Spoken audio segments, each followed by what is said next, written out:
नमस्कार मित्रों, मैं आशीष सराफ एक बार पुनः आपके सामने प्रस्तुत हूँ आओ ज्योतिष सीखें के नए एपिसोड के साथ, जहां पर हम बात कर रहे थे रत्नों के रहस्यमय संसार के बारे में। जी हाँ मित्रों, रत्नों के नए रहस्यमय संसार की एक नए श्रृंखला में जहां पर हम बात कर रहे थे विभिन्न लग्नानुसार कैसे रत्न धारण करना चाहिए या नहीं करना चाहिए विभिन्न लग्न के जातकों को। तो इस एपिसोड में, इस श्रृंखला में ये हमारा तीसरा एपिसोड है, जहां पर हम आज बात करने वाले हैं मिथुन लग्न के बारे में।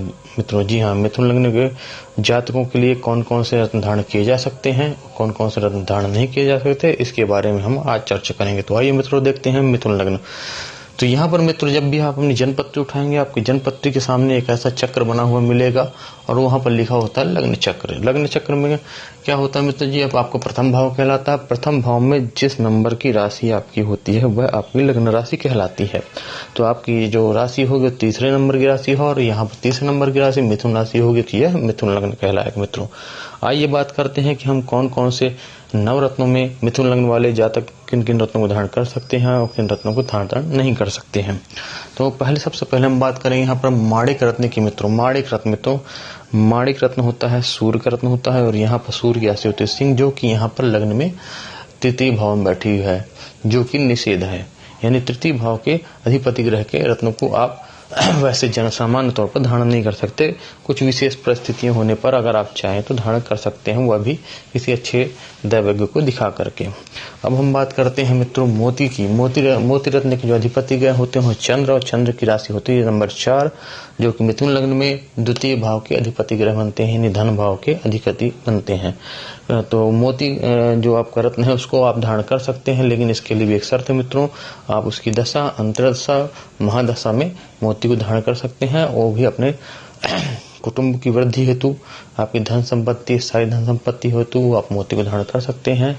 और अगर यहाँ पर आपकी कुंडली में चंद्रमा द्वितीय और 11वें भाव में है या त्रिकोण भाव में बैठा हुआ है उसी कंडीशन पे, क्योंकि द्वितीय भाव मार्केस भी होता है, तो इसकी वजह से आपको थोड़ा बहुत शारीरिक समस्याएं भी आ सकती हैं। तो इस बात को विशेष ध्यान रखना है मित्रों। अब हम बात करने वाले हैं मूंगा। तीसरा रत्न जो हमारा होता है मूंगा होता है। मूंगा के अधिपति ग्रह होते हैं मंगल, और मंगल की राशि होती है आपकी मेष राशि, जो कि एकादश स्थान में है, षष्ठ राशि यानी वृष राशि जो कि यहाँ पर 6वें स्थान में है। तो यहाँ के जो अधिपति ग्रह हो गए वह 6वें और 11वें घर के अधिपति होते हैं मूंगा जो हो गए। तो अब यहाँ पर हम बात करने वाले हैं मंगल।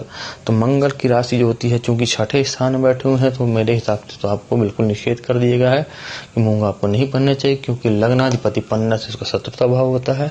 पर अपनी इनकम में वृद्धि हेतु, अपनी इच्छाओं की पूर्ति हेतु कुछ विशेष परिस्थितियों को देखते हुए और उसकी दशा, महादशा, अंतरदशा में आप मूंगा को कुछ समय के लिए धारण कर सकते हैं।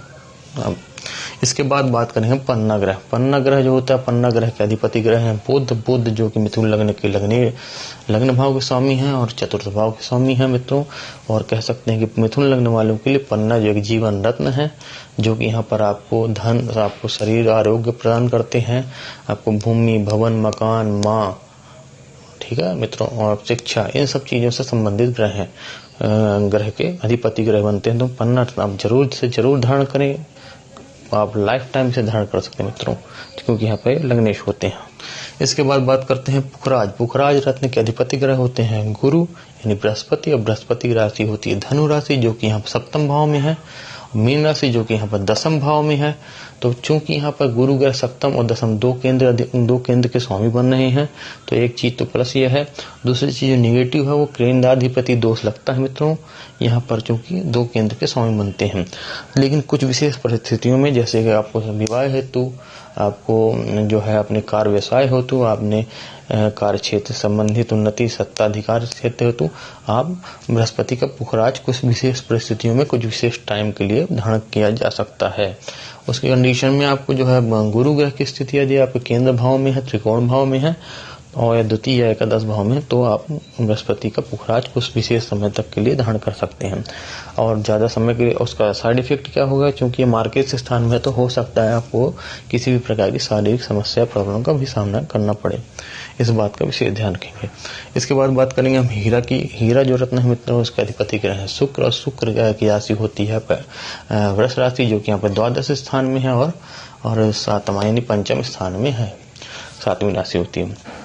तो यहाँ पर पंचमेश होने की वजह से और चूंकि शुक्र ग्रह की मूल त्रिकोण राशि भी आपकी जो है तुला राशि है, तो आपको यहाँ पर पन्ना धारण किया जा सकता है मित्रों। अब इसके बाद बात करेंगे हम नीलम की। नीलम जो यहाँ पर नीलम राशि के अधिपति क्या होते हैं शनि, और शनि की राशि होती है कुंभ राशि और मकर राशि। कुंभ राशि यहाँ पर 8वें स्थान पे है, मकर राशि 9वें स्थान पे है।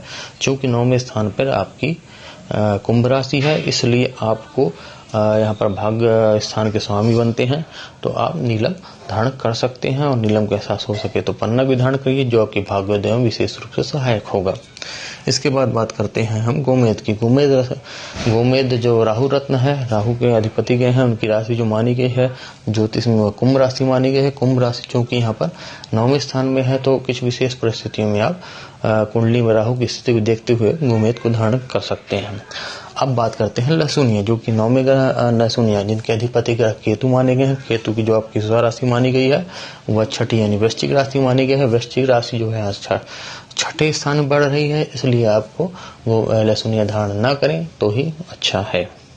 तो यह तो रही नवरत्नों को धारण करने के बारे में जानकारी मिथुन लग्न वाले जातकों के लिए। अब हम किसी विशेष उद्देश्य के पर्पस को ध्यान में रखते हुए कौन कौन से संयुक्त रत्न धारण हमें करना चाहिए मिथुन लग्न वालों को, उसके बारे में बताएंगे मित्रों। जी हाँ मित्रों, संतान हेतु अगर आप चाहते हैं संतान, तो 5.25 रत्ती का हीरे पहनिए और 4.25 रत्ती का पन्ना धारण करिए, जो कि आपको संतान से संबंधित किसी प्रकार की जो भी प्रॉब्लम आ रही होगी उसको ये सहायक होगा वो कम करने में, है।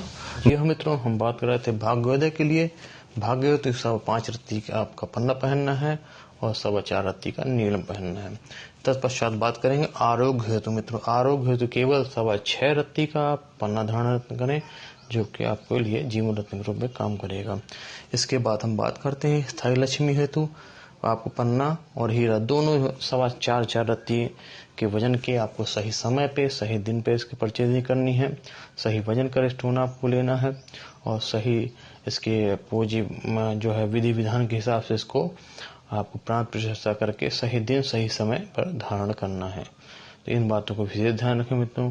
अन्यथा के तौर पर लोग कहते हैं कि रत्न जो है कार्य नहीं करते हैं, किसी प्रकार कोई फल प्रतिफल नहीं मिलता है, तो यह चीजें गलत है मित्रों। जब आप किसी कार्य को किसी सही तरीके से सही कार्य विधि के हिसाब से आप करेंगे और सही चीज करेंगे अपने लिए, तो वह निश्चित तौर पर आपको उसका अच्छा फल मिलेगा। तब तक के लिए धन्यवाद और नमस्कार। अगर आपको मेरा वीडियो अच्छा लगा हो तो आप मेरे वीडियो को लाइक करें, मेरे वीडियो को शेयर करें। इस चैनल में दिए गए नीचे मेरे नंबर दिए हैं, जो मेरा व्हाट्सएप नंबर है। आपको अपनी कुंडली के बारे में कुछ भी जानना समझना हो तो आप पर्सनली मुझसे इस नंबर पर कॉन्टेक्ट कर सकते हैं। अगर आपको कोई सुझाव हो मेरे लिए तो आप कमेंट बॉक्स में मुझे अपने सुझाव दे सकते हैं। तब तक के लिए पुनः एक बार नमस्कार, धन्यवाद।